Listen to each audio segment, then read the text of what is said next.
The morning sun cast long shadows across the Afghan mountains as Lieutenant Commander Jake Martinez studied the intelligence photos spread across the makeshift table. His weathered hands traced the target compound's layout, while his team of Navy SEALs gathered around him in the cramped forward operating base. The air smelled of diesel fuel, sweat, and the ever-present dust that seemed to coat everything in this remote corner of Helmand Province. "Gentlemen, this is Objective Falcon," Martinez said, pointing to a cluster of mud brick buildings nestled between two rocky ridgelines. "Intel confirms that Omar Hassan, the Taliban commander responsible for the IED attacks on our supply convoys, is holed up here with approximately 15 fighters." Petty Officer First Class Mike "Tank" Thompson leaned forward, his massive frame casting a shadow over the photos. At 6'4" and built like a linebacker, Tank had earned his nickname during SEAL training when he'd carried a fellow trainee and his gear for 3 miles during a grueling exercise. "What's the terrain like, boss?" Martinez switched to a topographical map. "Rocky, steep, and unforgiving. The compound sits in a natural bowl, surrounded by cliffs on 3 sides. There's only one practical approach. A narrow goat trail from the east. It's defensible as hell. Which is why Hassan chose it." Petty Officer Second Class Carlos "Spider" Ramirez studied the satellite images with the intense focus that had made him the team's reconnaissance specialist. Spider was small and wiry, able to move through spaces that would challenge a house cat. His ability to gather intelligence while remaining undetected had saved the team's lives on more than one occasion.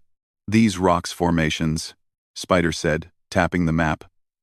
"They provide perfect sniper positions overlooking the entire valley. If Hassan has posted lookouts, they'll see us coming from a mile away." Chief Petty Officer David "Doc" Harrison nodded grimly. As the team's medic, Doc always thought in terms of casualties and evacuation routes. His steady hands had pulled more than one teammate back from the edge of death, and his presence gave the entire team confidence. "The nearest landing zone for a medevac chopper is 8 clicks away. If things go sideways, we're on our own for at least 20 minutes. The final member of the team, Petty Officer Second Class Alex "Preacher" Williams, cleaned his sniper rifle with methodical precision. Preacher had gotten his nickname not because he was particularly religious, but because he could preach to targets from over 1,000 yards away with his 50 caliber Barrett rifle. His pale blue eyes missed nothing, and his shot placement was legendary throughout SEAL Team 6. "What's the timeline?" Preacher asked without looking up from his weapon. "We insert at 0200 hours, Martinez replied. "Full moon's tomorrow night, so we'll have natural illumination. But it also means we'll be more visible. The op window is tight. Hassan's meeting with weapons suppliers at dawn. If we miss him, intelligence suggests he'll disappear into Pakistan for months." Tank cracked his knuckles. A habit that always preceded dangerous missions. "Rules of engagement? Rules of engagement? Standard protocol. Positive identification required before engaging. Priority is capturing Hassan alive for interrogation. But if tactical situation demands it, we're cleared for lethal force." Martinez's expression grew serious. "Gentlemen, this isn't going to be a walk in the park. Hassan's men are experienced fighters, and they know these mountains better than we do. I'm meter fighter complant, on the 5, infasted fighter complant, in the fighter complant." The team spent the next 6 hours studying every detail of the target area. They memorized the compound's layout, identified potential escape routes, and planned contingencies for various scenarios. Each man understood his role perfectly. Tank would provide heavy weapons support. Spider would handle close reconnaissance and breaching. Doc would maintain security while ready for medical emergencies, and Preacher would provide overwatch from an elevated position. As darkness fell, the SEALs conducted final equipment checks: night vision goggles, communications gear, medical supplies, ammunition, and explosive charges. Everything needed for the mission was distributed among the team members. The weight of their gear was considerable, but these men had trained for years to operate under such conditions. The helicopter insertion went smoothly. The MH-60 Blackhawk approached the landing zone at low altitude, its rotors barely audible thanks to noise-dampening modifications. The pilot, Chief Warrant Officer Sarah Phoenix Carter, had flown special operations missions for over a decade. Her reputation for getting teams in and out of impossible situations was well earned. 2 minutes out, Phoenix's voice crackled through their headsets. The SEALs conducted final gear checks and mentally prepared for what lay ahead. Each man dealt with pre-mission nerves differently. Tank meditated, Spider reviewed the tactical plan one more time, Doc organized his medical supplies, and Preacher visualized potential shooting positions. Martinez felt the familiar mix of adrenaline and focus that preceded every mission. He'd led his team through dozens of operations, but each one carried unique challenges and dangers. His responsibility for bringing all 4 men home safely weighed heavily on his shoulders. The helicopter touched down in a cloud of dust and debris. The team fast roped to the ground and immediately established a defensive perimeter, while Phoenix departed for the extraction point, 20 kilometers away. The sudden silence after the helicopter's departure was deafening. "Comms check," Martinez whispered into his microphone. Each team member confirmed clear communications with both the team and the forward operating base. The terrain's rocky nature threatened to interfere with radio signals, making reliable communication even more critical than usual. The march to the target began immediately. Moving in single file with 10-meter spacing, the team navigated through terrain that challenged even their exceptional physical conditioning. Rocky outcroppings, steep inclines, and loose shale made every step potentially treacherous in the darkness. Spider took point, his natural ability to read terrain proving invaluable. Behind him, Martinez maintained navigation using GPS and traditional map and compass techniques. Tank followed with the heavy weapons, moving surprisingly quietly for such a large man. Doc stayed in the center of the formation where he could quickly reach any injured team member, while Preacher brought up the rear, constantly scanning for threats. After 2 hours of careful movement, they reached their planned observation post overlooking the target compound. The intelligence photos hadn't fully captured the position's natural defenses. Steep cliff faces surrounded the compound on 3 sides, while the 4th side opened onto a narrow valley that served as the only practical approach. Through his night vision scope, Martinez could see guards posted at strategic positions. Hassan's men were clearly experienced fighters who understood tactical positioning. Several sentries moved in irregular patterns, making it difficult to predict their locations at any given time. "Count 6 guards visible," Preacher reported quietly.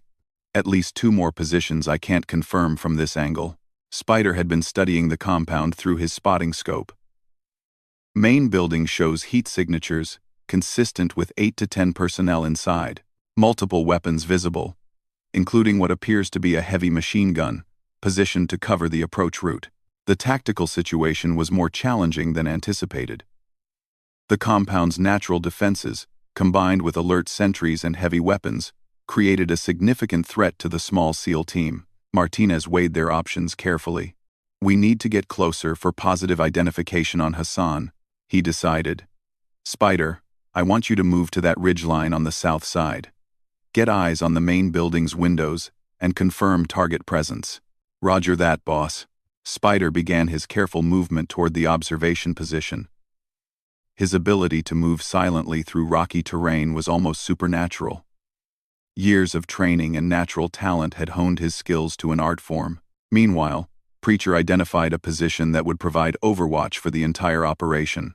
A rocky outcropping approximately 400 meters from the compound offered excellent visibility and multiple escape routes if the situation deteriorated. "Moving to Overwatch Position Alpha," Preacher reported. The team's positioning phase took another hour. Each movement had to be carefully planned and executed to avoid detection by the alert sentries. The guards' irregular patrol patterns forced the SEALs to wait for optimal movement windows. Tank and Doc remained at the initial observation post with Martinez, ready to provide supporting fire if needed. Their position offered good visibility of the compound's main approach route and potential escape paths. As dawn approached, activity within the compound increased. Through their scopes, the team could see additional personnel moving around the buildings. Vehicle engines could be heard in the distance, suggesting that Hassan's meeting was about to begin. "Multiple vehicles approaching from the north," Spider reported from his concealed position. "Count 3 trucks. Approximately 15 additional personnel." The arrival of reinforcements significantly changed the tactical situation. What had been planned as an operation against 15 defenders now involved 30 or more enemy fighters. Martinez quickly calculated the odds and didn't like the results. "Boss, we've got positive identification on Hassan." Spider's voice carried excitement, despite his whispered tone. "He's in the main building, visible through the eastern window." Martinez faced a critical decision. The mission objective was within reach, but the tactical situation had become extremely dangerous.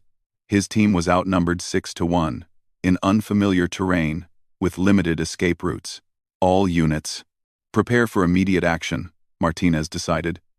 "We're taking the shot." The plan had to be modified on the spot. Instead of a careful infiltration and capture operation, they would attempt to eliminate Hassan with a precision shot and then extract under fire. It was far from ideal, but operational windows don't wait for perfect conditions. Preacher adjusted his position slightly to get a clear shot on the target building. The distance was manageable for his skills, but the wind conditions in the mountains created additional challenges. He calculated elevation, wind speed, and atmospheric pressure while maintaining visual contact with Hassan through his scope. "Shot lined up," Preacher reported. "Clear to engage on your command." Martinez took one final look at the tactical situation. Enemy fighters were positioned throughout the compound. Additional vehicles continued arriving, and the sun was beginning to rise, which would eliminate their night vision advantage. "Take the shot," Martinez commanded. Preacher's rifle spoke once, the suppressor reducing but not eliminating the weapon's report.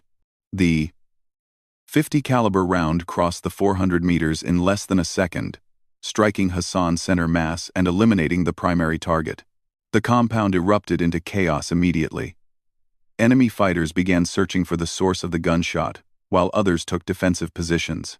Shouts in Dari and Pashto echoed across the valley as the Taliban fighters tried to organize a response. "Target down, beginning extraction," Martinez ordered. What happened next caught the entire team off guard.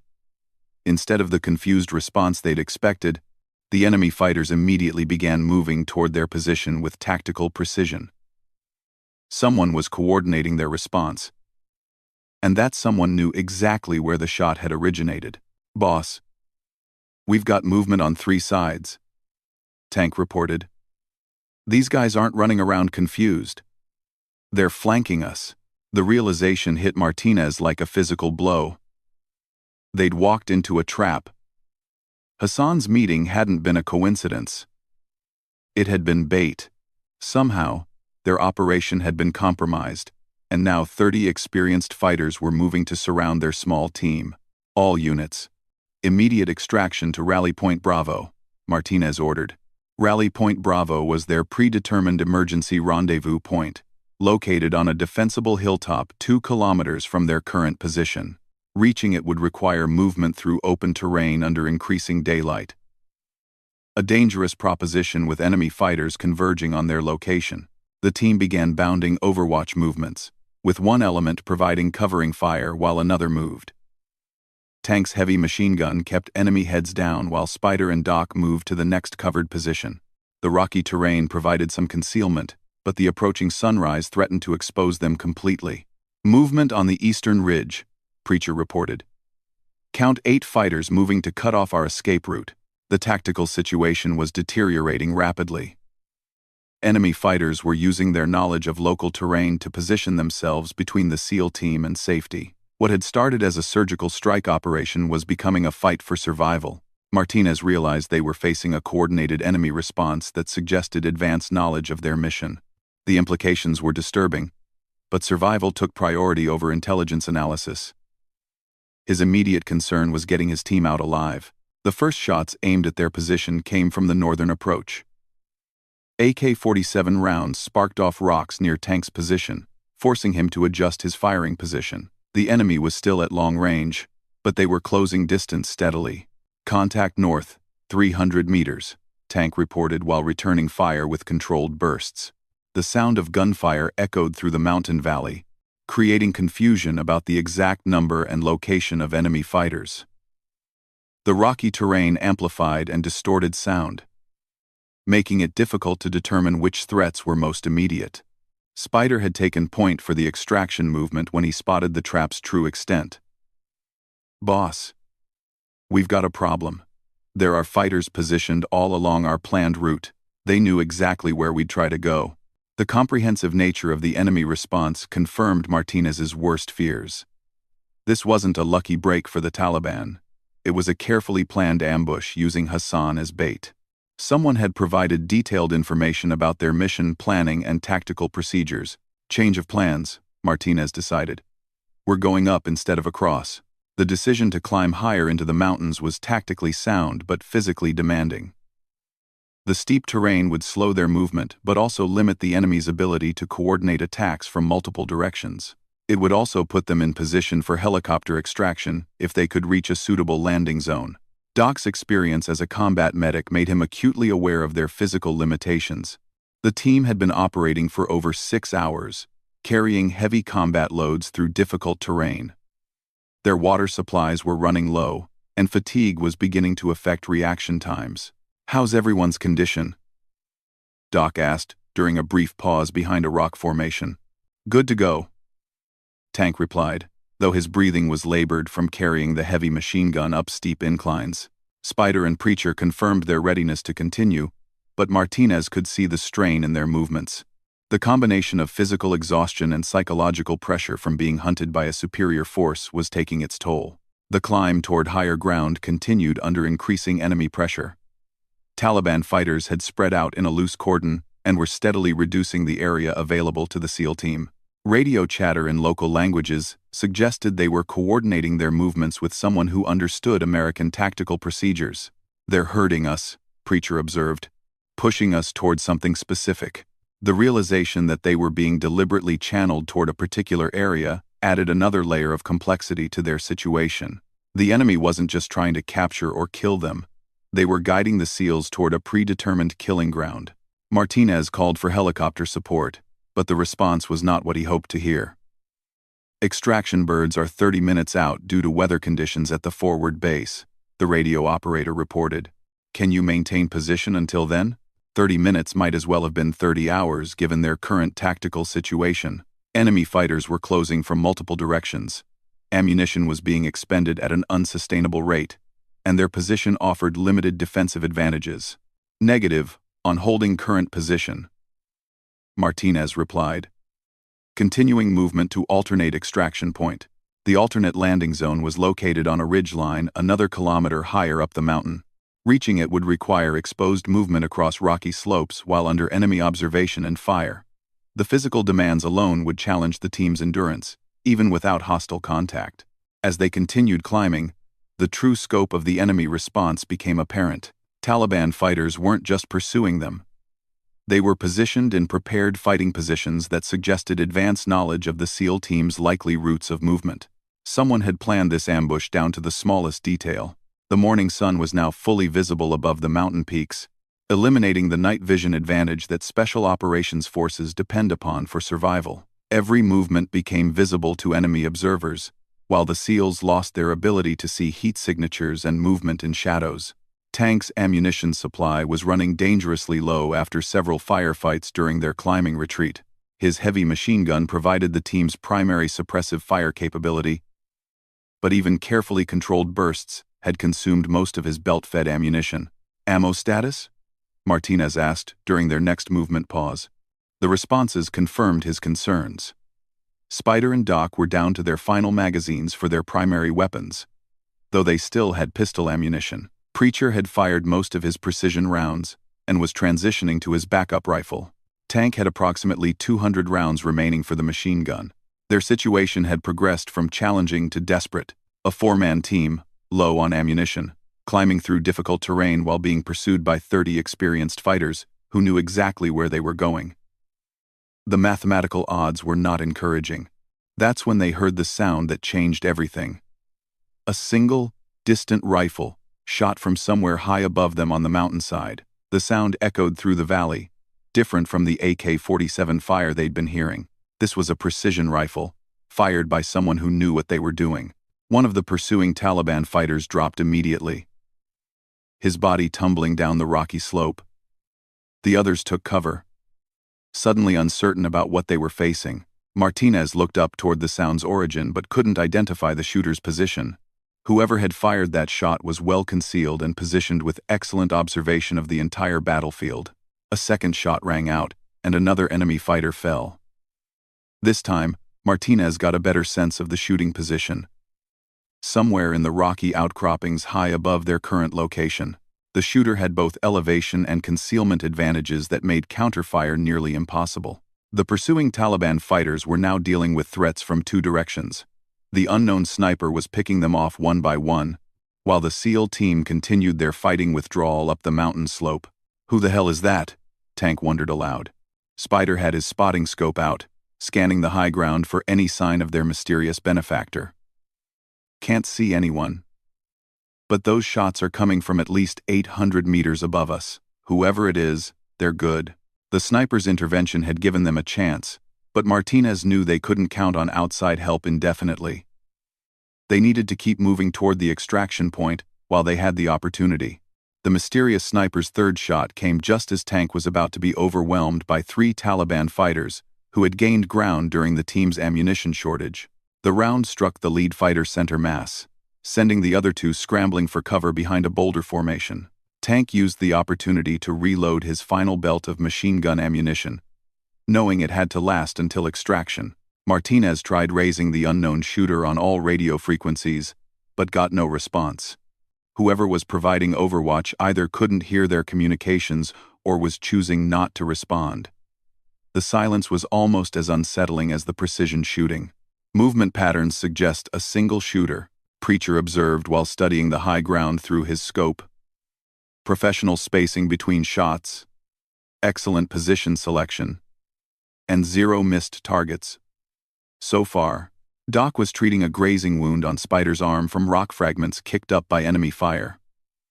The injury wasn't serious, but it served as a reminder of how close the pursuing fighters were getting. Blood from the wound left a trail that would be easy for experienced trackers to follow. "We need to sanitize this trail," Doc said, applying field dressing to Spider's arm. "They'll follow the blood like hunting dogs." Spider gritted his teeth as Doc tightened the bandage. "How much farther to the extraction point?" Martinez checked his GPS unit while keeping one eye on their back trail. 600 meters horizontal, another 200 meters elevation gain. The good news is, the terrain gets more defensible ahead. Bad news is, it also gets steeper. The sound of helicopter rotors in the distance gave everyone a moment of hope. But Martinez quickly realized the aircraft was too far away to be their extraction bird. The sound was coming from the north, where Taliban forces had been observed moving additional fighters into the area.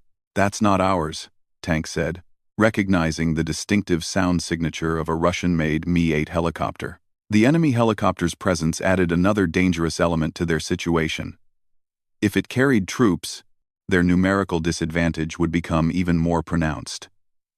If it was armed with rockets and machine guns, their exposed position on the mountain slope would become untenable. Preacher tracked the helicopter through his scope as it approached the valley where they'd started their mission. "Looks like a transport variant. I can see troops inside, but no visible external weapons." "How many passengers?" Martinez asked. 15, maybe 20 fighters. Full combat gear and heavy weapons. The insertion of fresh troops meant their pursuers would soon be reinforced by rested fighters with full ammunition loads.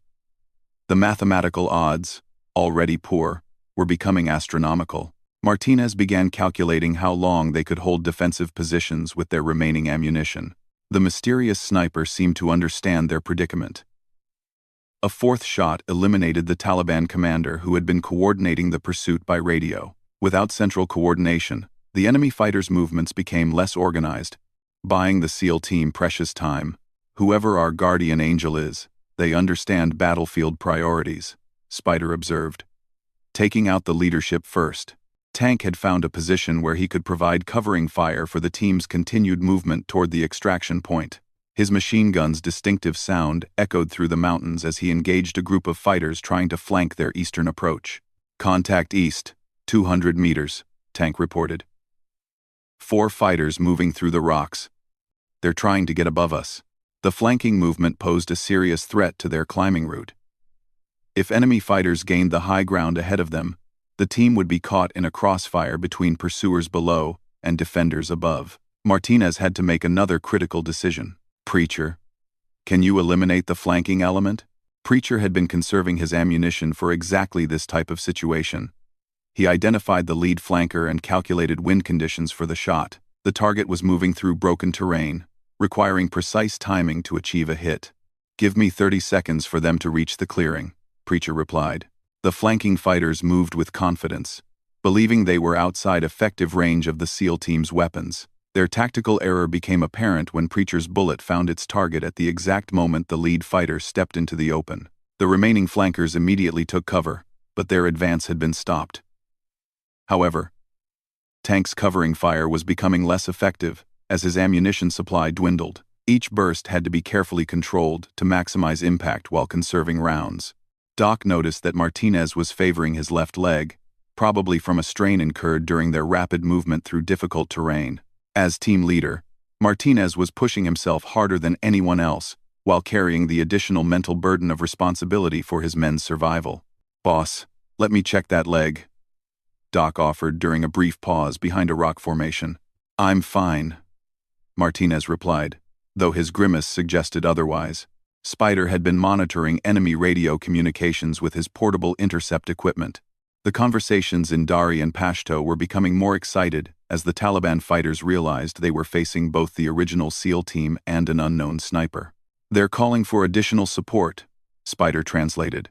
"Someone's requesting mortars and RPGs be brought up from the base camp." The prospect of facing indirect fire weapons on the exposed mountain slope was terrifying. Mortars could drop explosive rounds anywhere on their route to the extraction point, while rocket-propelled grenades would make any defensive position untenable. "Time to pick up?" Martinez asked, over the radio. 15 minutes to your location," came the response from Phoenix, their helicopter pilot. 15 minutes seemed like an eternity given their current situation. Enemy reinforcements were arriving, ammunition was nearly exhausted, and they still had to reach a defensible position for extraction. The mathematics of survival were becoming increasingly unfavorable. That's when the mysterious sniper made their most impressive shot yet. A Taliban fighter carrying an RPG launcher had positioned himself to engage the SEAL team from 800 meters away. The sniper's bullet struck the RPG warhead just as the fighter was preparing to fire, causing a massive explosion that eliminated not only the fighter but also two of his companions, who were providing security. "Holy shit," Tank whispered. "Did you see that shot?"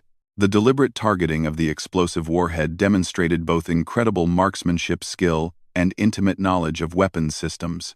Whoever was providing overwatch understood exactly how to neutralize specific threats with maximum tactical impact. Martinez tried once more to establish communication with their mysterious benefactor. "Unknown friendly, this is SEAL Team Leader. Please respond if you can hear this transmission." Silence greeted his call. But another perfectly placed shot eliminated a Taliban machine gun team that had been setting up to suppress the team's movement. The sniper was clearly listening to their radio traffic and responding to threats as they developed. "Maybe they can't respond," Doc suggested. "Could be injured or using equipment that only receives transmissions." Preacher was studying the high ground where the shots were originating. "Whoever it is has been up there for hours, probably overnight. That takes serious dedication and physical conditioning." The team reached a natural choke point where the mountain path narrowed between two cliff faces. The position offered excellent defensive characteristics but limited escape routes if they were overrun. Martinez decided it was their best option for holding until extraction. "This is where we make our stand," he announced. "Tank, set up the gun to cover our back trail. Spider, watch the eastern approach. Doc, prepare for casualties. Preacher, you've got overwatch on the western ridge." Each team member moved to their assigned position with the fluid precision that came from years of training together. They'd practiced similar scenarios dozens of times, but never while exhausted, low on ammunition, and facing odds of 7-1. The pursuing Taliban fighters had learned to respect the mysterious sniper's capabilities. Instead of advancing in the open, they were using fire and movement tactics that made them harder targets. Their progress was slower, but steadier. Tank tested his machine gun's operation one final time before the enemy came within range. He had approximately 100 rounds remaining, enough for perhaps 2 minutes of sustained fire. After that, the team would be down to small arms and whatever ammunition remained in their individual weapons. "Here they come," Spider reported. "Count 12 fighters moving up the trail.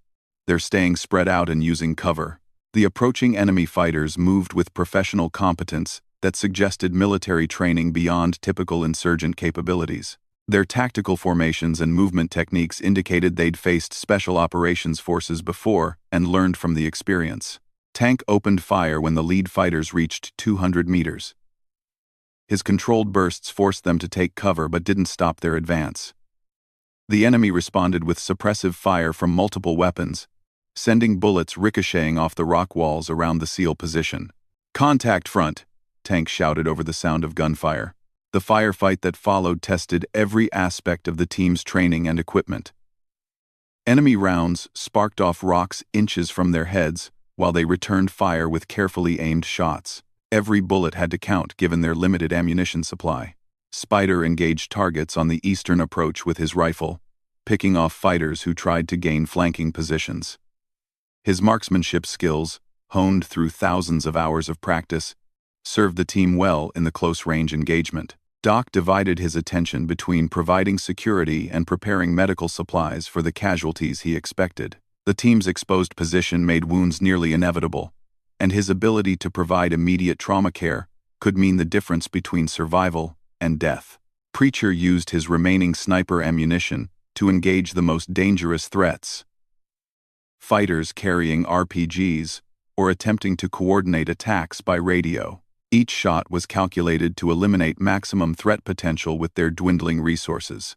The mysterious sniper continued providing support from the high ground, but even their intervention couldn't stop the overwhelming numerical superiority of the Taliban fighters. For every enemy eliminated, 2 more seemed to take their place.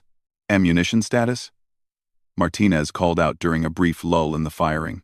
"Final belt in the gun," Tank replied. 3 magazines left," Spider reported. 2 mags, from Preacher. 4 magazines, Doc added. Martinez calculated their remaining ammunition against the number of visible enemy fighters and didn't like the mathematics. They had perhaps 5 minutes of sustained fighting capability before transitioning to pistols and hand grenades. "Phoenix, what's your ETA?" Martinez called over the radio. 8 minutes out. But I'm seeing heavy enemy activity around the landing zone. You may need to mark your position with smoke. The smoke grenades would provide visual identification for the pilot, but would also clearly mark their location for enemy mortars, if any had arrived in the area. Martinez weighed the risks and decided accurate pickup was more important than concealment. Another massive explosion from the high ground indicated their sniper friend had found another RPG team. The blast echoed through the valley, temporarily stopping the enemy advance as fighters took cover from falling debris. Tank's machine gun fell silent as his final belt of ammunition was exhausted. The sudden quiet seemed deafening after the sustained firing. Without the suppressive fire from the heavy weapon, enemy fighters began advancing more aggressively. "Guns dry," Tank announced while transitioning to his backup rifle. The tactical situation had become critical. 4 tired SEALs with limited ammunition faced at least 20 fresh fighters who knew reinforcements were coming. The extraction helicopter was still several minutes away, and the sniper's help, while effective, couldn't overcome basic mathematics. That's when they heard something that changed everything. The sound of another helicopter approaching from the south. Unlike the Russian-made aircraft that had brought enemy reinforcements, this one had the distinctive rotor signature of an American UA-60 Black Hawk. "Phoenix, do you have a wingman?" Martinez asked hopefully. "Negative on escort aircraft. That's not one of ours." The approaching helicopter bore Pakistani military markings but was flying a course that would bring it directly over the battlefield. Its presence added another unknown variable to an already complex situation. Spider was monitoring radio frequencies when he picked up transmissions that made him freeze. "Boss, I'm hearing American voices on the Pakistani military frequency. Someone's coordinating with that helicopter." The implications were staggering. If American military personnel were operating with Pakistani forces in the area, it could explain the mysterious sniper's presence and capabilities. but it also raised questions about classified operations that the SEAL team hadn't been briefed about. Unknown helicopter. This is SEAL team leader, requesting immediate assistance. Martinez transmitted on the international emergency frequency. SEAL team leader. This is Guardian. Maintain current position and mark with smoke. Help is on the way. The voice that responded was clearly American, with the calm professionalism that marked Special Operations communications. Someone was coordinating their rescue from the approaching helicopter. Martinez popped green smoke to mark their position, while Tank and Spider maintained covering fire with their remaining ammunition. The bright green cloud billowed up from their rocky position, clearly visible from both the air and enemy positions below. The Pakistani military helicopter began engaging Taliban positions with door-mounted machine guns as it approached the landing zone. The unexpected air support forced enemy fighters to take cover, temporarily reducing pressure on the SEAL team. Preacher was studying the helicopter through his scope when he spotted something that made his blood run cold. "Boss, there are snipers fast roping from that bird. Professional gear, American weapons." The sight of additional snipers deploying to the high ground explained their mysterious benefactor's identity. Someone had positioned American Special Operations personnel in overwatch positions before the SEAL team's mission began. "Guardian, who are you people?" Martinez demanded over the radio. "Explanations later, survival now," came the curt response. The newly deployed snipers began engaging Taliban positions with devastating effect. Their coordinated fire eliminated enemy machine gun teams and forced the surviving fighters to retreat toward lower ground.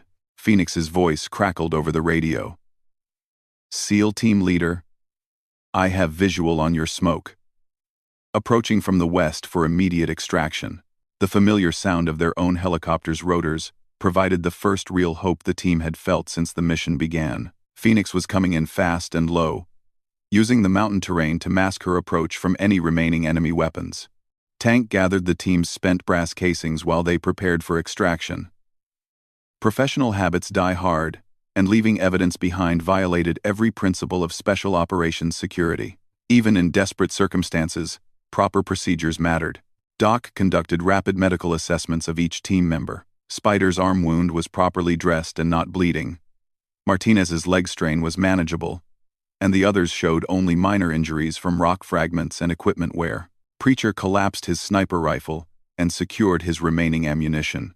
His precise shooting throughout the engagement had conserved rounds while eliminating high-priority targets. Professional marksmanship had kept them alive when overwhelming firepower failed. Spider destroyed sensitive communications equipment that couldn't be carried during extraction. The small thermite charge would ensure enemy forces couldn't access classified frequencies or encryption codes, even if they overran the position. The Pakistani helicopter had taken position to provide covering fire during the extraction. Its door gunners systematically engaged any Taliban fighters who attempted to interfere with the rescue operation. Phoenix's Black Hawk flared for landing in a cloud of dust and debris. The landing zone was barely large enough for the helicopter, with rocky outcroppings threatening the rotor blades on both sides. "Go, go, go!" Martinez shouted. Tank led the rush to the helicopter while the others provided covering fire. The big SEAL's bulk filled the aircraft's doorway as he dove inside, immediately turning to help his teammates aboard. Spider and Doc sprinted across the 20 meters of open ground, while bullets from distant Taliban positions sparked off nearby rocks. Both men reached the helicopter safely and scrambled inside. Preacher and Martinez provided final covering fire before making their own dash to safety. Phoenix had kept the rotors turning, ready for immediate departure as soon as her passengers were secure. "All aboard!" Tank shouted over the engine noise. Phoenix didn't wait for confirmation. The Black Hawk lifted off immediately, climbing rapidly while turning away from known enemy positions. The sudden acceleration pressed everyone against their seats as they escaped the killing ground. Through the aircraft's windows, they could see the Pakistani helicopter continuing its engagement with remaining Taliban fighters. The door gunners methodically eliminated threats, while the mysterious snipers provided precision fire from concealed positions. "Guardian, this is Phoenix. Package secure and departing area. Copy, Phoenix. Safe travels." The radio fell silent, leaving the SEAL team with more questions than answers about their rescue.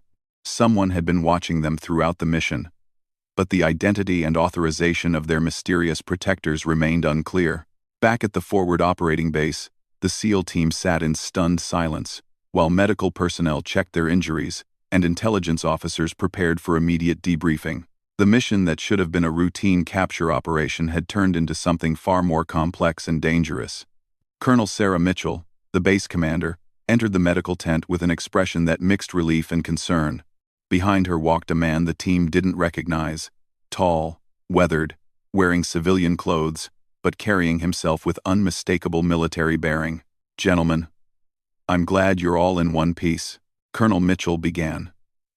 "This is Mr. James Foster from the Defense Intelligence Agency. He needs to speak with you about what happened out there." Foster's pale blue eyes studied each team member before he spoke. "What I'm about to tell you is classified at the highest levels. Your mission was compromised before it began.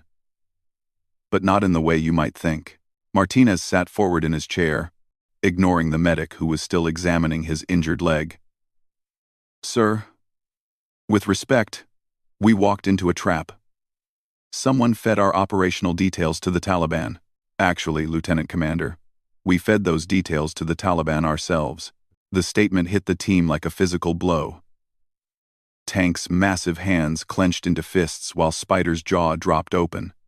Doc stopped organizing his medical supplies to stare at Foster, while Preacher's expression remained unreadable. "You used us as bait?" Martinez's voice was dangerously quiet. Foster held up a hand. "Let me explain the full situation before you reach any conclusions. For the past 6 months, intelligence agencies have been tracking a leak in our operational security. Someone with access to SEAL mission planning has been selling information to Taliban commanders." The implications began sinking in. Spider was the first to understand. "You needed to identify the leak, so you created a fake mission to see who would compromise it." "Precisely. Hassan was never the real target. He's been dead for 3 weeks. Killed in a drone strike that wasn't reported publicly. The person you saw through your scopes was a Taliban fighter using his compound as a safe house." Tank struggled to process the information. "So everything we did up there was for nothing?" "Not nothing," Foster replied. "The information about your mission was leaked to Taliban forces within 4 hours of your briefing. We now know exactly who provided that intelligence and how it reached enemy hands." Colonel Mitchell stepped forward. "The leak was Staff Sergeant David Reynolds, in our intelligence section. He'd been photographing mission briefings with his phone and selling the images to a Taliban contact in Kandahar." Doc shook his head in disbelief. "How long had this been going on?" "At least 8 months, Foster answered. "Reynolds was responsible for compromising 7 previous SEAL operations, including the one where Team 4 lost 2 men in Kunar province. The memory of those fallen teammates made the betrayal personal. Every man in the team had friends who died on missions that Reynolds had compromised. The scope of the treachery was staggering." "What about our guardian angel?" Preacher asked. "Who was providing overwatch?" Foster's expression softened slightly. "That brings us to the second part of this operation. We couldn't risk losing an entire SEAL team to catch one traitor, so we positioned insurance." "Insurance?" Martinez repeated. "Master Sergeant Patricia Ghost Williams and her sniper team from Delta Force's C Squadron. They've been tracking Reynolds' leaked missions for 2 months, providing overwatch for operations he compromised." The name hit Preacher like a lightning bolt. "Ghost Williams? She was my instructor at sniper school. Best marksman I've ever seen." Foster nodded. "Williams and her team inserted into overwatch positions 12 hours before your mission began. They've been saving lives while we gathered evidence against Reynolds." Tank was struggling with the moral implications. "So you knew we'd be walking into an ambush?" "We knew Reynolds would leak your mission details, yes, but we also knew Ghost's team would be there to prevent casualties while we gathered the evidence needed for prosecution." Spider looked up from the intelligence photos he'd been studying. "The Pakistani helicopter, that was her extraction?" "Williams' team operates under deep cover with Pakistani Special Services Group authorization. The helicopter was their planned extraction method once Reynolds was arrested." Colonel Mitchell pulled out a tablet displaying arrest photos. "Reynolds was taken into custody 2 hours ago. His phone contained evidence of 8 months of communication with Taliban intelligence operatives. The photographs showed Reynolds being led away in handcuffs, his face displaying shock at being caught. For months he'd been selling his teammates' lives for money, believing he was too clever to be detected. "What's the penalty for treason during wartime?" Doc asked quietly. "That's for a court-martial to decide," Foster replied. "But I can tell you that Reynolds won't be seeing freedom again in his lifetime." Martinez was still processing the revelation that their entire mission had been orchestrated to catch a traitor. "Sir, what about operational security for future missions? We're implementing new compartmentalization procedures. Mission details will be restricted to essential personnel only, with different elements briefed separately. No single person will have access to complete operational plans." Preacher was studying satellite photos of the mountain where they'd fought. "Can you tell us about Williams's shots?" "Some of those were incredible marksmanship." Foster smiled for the first time since entering the tent. "Ghost doesn't miss.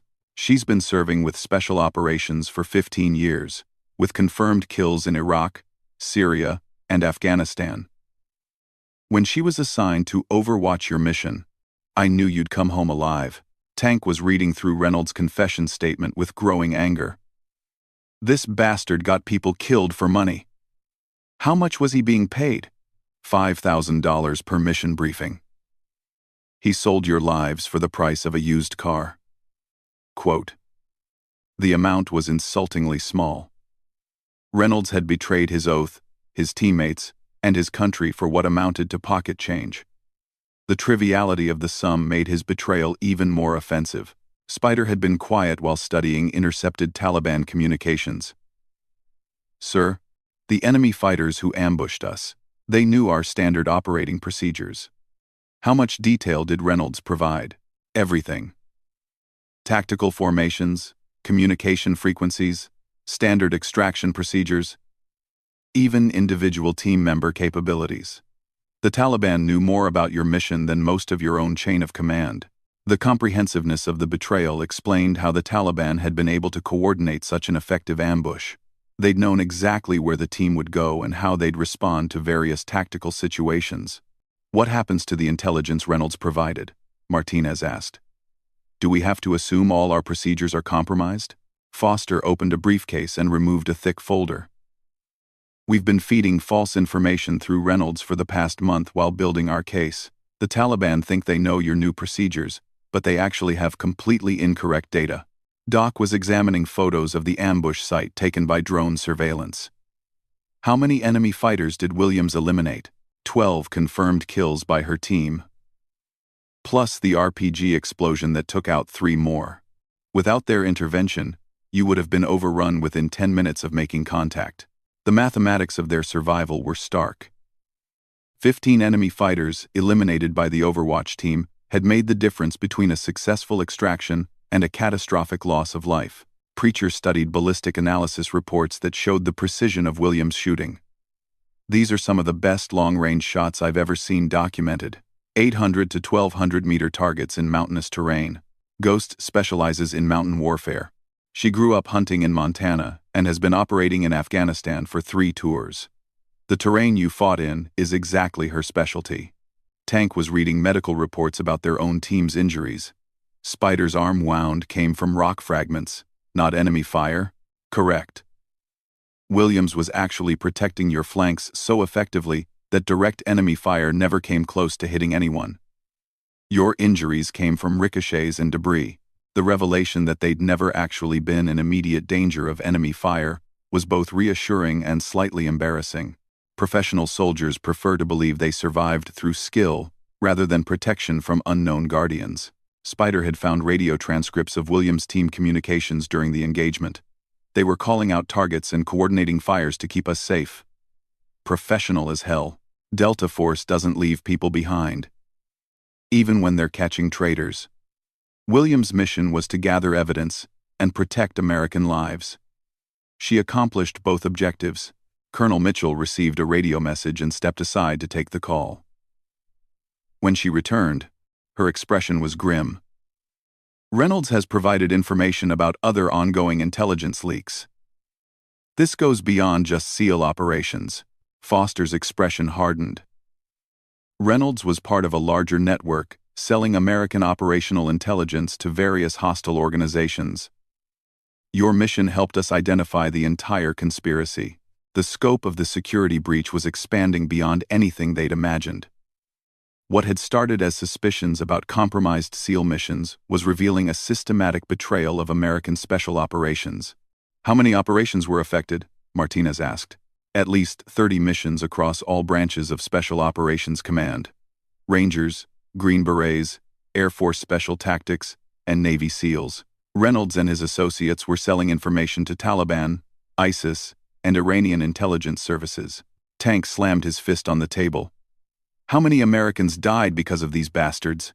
14 confirmed casualties that can be directly attributed to leaked intelligence. Probably more that we haven't been able to prove definitively. The human cost of the betrayal was staggering. 14 families had lost sons, daughters, husbands, wives, and parents because Reynolds and his associates chose money over loyalty. Doc was reviewing casualty reports from missions Reynolds had compromised. Some of these guys I knew personally. They died walking into traps that could have been prevented. That's why catching Reynolds and his network was so important. Every day they remained free meant more American lives at risk. Preacher looked up from the ballistic analysis. When do we get to thank Williams personally for saving our lives? Foster checked his watch. Her team should be arriving for debriefing within the hour. Ghost specifically requested to meet the SEAL team she'd been protecting. The prospect of meeting their mysterious guardian was both exciting and humbling. Williams had risked her own life to protect theirs, demonstrating the brotherhood that existed among all special operations personnel. Spider was studying organizational charts of the intelligence leak network. Sir, how did you know Reynolds was the source? Financial intelligence. We tracked unusual cash deposits in his bank account that corresponded to compromised missions. Once we identified him, surveillance confirmed his contact methods with Taliban operatives. The investigation had combined multiple intelligence disciplines to identify and track the traitor. Financial analysis, communications, intercepts, and behavioral surveillance had built an airtight case against Reynolds. Martinez reviewed the timeline of events leading to their mission. So our entire operation was designed to provide evidence for Reynolds' prosecution? Your mission served multiple purposes. It provided the final evidence needed for prosecution. It allowed us to test our new security procedures. And it gave Williams' team an opportunity to eliminate a significant number of Taliban fighters. Tank was impressed by the operational complexity. How long have you been planning this? 6 months of preparation, 2 months of active surveillance, and 36 hours of final execution. The coordination required involved multiple agencies and international partners. The Pakistani government's cooperation had been essential for Williams' team to operate effectively. Their helicopter support and territorial access had made the Overwatch mission possible. What happens now? Doc asked. Do we return to normal operations? Foster closed his briefcase and stood up. You'll be debriefed by multiple intelligence agencies over the next week. Then you'll return to your unit with new security clearances and compartmentalized access to mission information. Colonel Mitchell added, the lessons learned from this operation will change how we conduct mission planning throughout Special Operations Command. Your experience will help protect future operations. The sound of approaching helicopters indicated that Williams' team was arriving for the debriefing. Through the tent windows, they could see a Black Hawk approaching the landing zone with Pakistani military markings. Gentlemen, I present Master Sergeant Patricia Williams and her team. The woman who entered the tent was smaller than expected but carried herself with unmistakable confidence. Her weathered face and pale blue eyes marked her as someone who'd spent years in combat zones. Behind her came 3 other operators, all carrying suppressed sniper rifles. Ghost Williams, she said simply, extending her hand to Martinez. Heard you boys had some excitement up in the mountains. Martinez shook her hand, noting the firm grip and steady gaze. Ma'am, we owe you our lives. Those were some incredible shots. Williams waved off the praise. Just doing my job. Besides, Preacher here was one of my best students. Couldn't let him get killed on my watch. Preacher stood and embraced his former instructor. Ghost. I should have known it was you. Nobody else makes shots like that under pressure. You did good up there, kid. Your shooting kept your team alive until we could eliminate the major threats. Tank approached Williams with obvious respect. Ma'am, that RPG shot was unbelievable. How did you even see the warhead from that distance? Good optics and better training. Plus, I had excellent observation of the entire battlefield from our position. Could see threats developing before they became critical. Spider was studying the gear Williams' team carried. What's your effective range in mountains like that? Depends on conditions, but we had shots out to 1,400 meters during your engagement. The elevated position gave us excellent fields of fire. Doc examined photos of the battlefield taken from Williams' position. You could see everything from up there. Must have been like watching a chess game. Tactical chess with lives at stake. We tracked every enemy movement and eliminated threats in order of priority. Your team's tactical discipline made our job easier. Foster interrupted the conversation.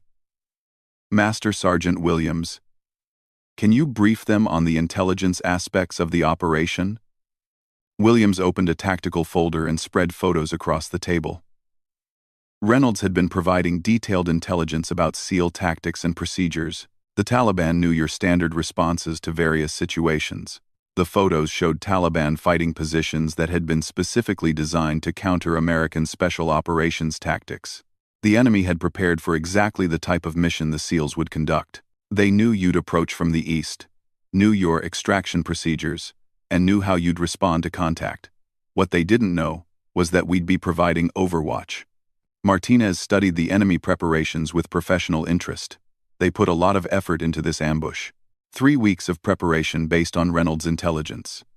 Fortunately, we had 3 weeks to prepare our counter-ambush using the same information. Tank was examining photos of destroyed Taliban equipment. How much ordnance did your team carry up there? Each sniper had 200 rounds of match-grade ammunition. We also had spotters with designated marksman rifles and standard infantry weapons for close protection. The amount of ammunition indicated that Williams' team had been prepared for a sustained engagement. They'd climbed into position carrying enough firepower to influence the entire battle. Spider counted the Taliban casualties in the photos. 15 fighters eliminated by your team. That's impressive shooting under combat conditions. Mountain warfare is our specialty. The terrain that made your movement difficult gave us excellent shooting positions with multiple escape routes.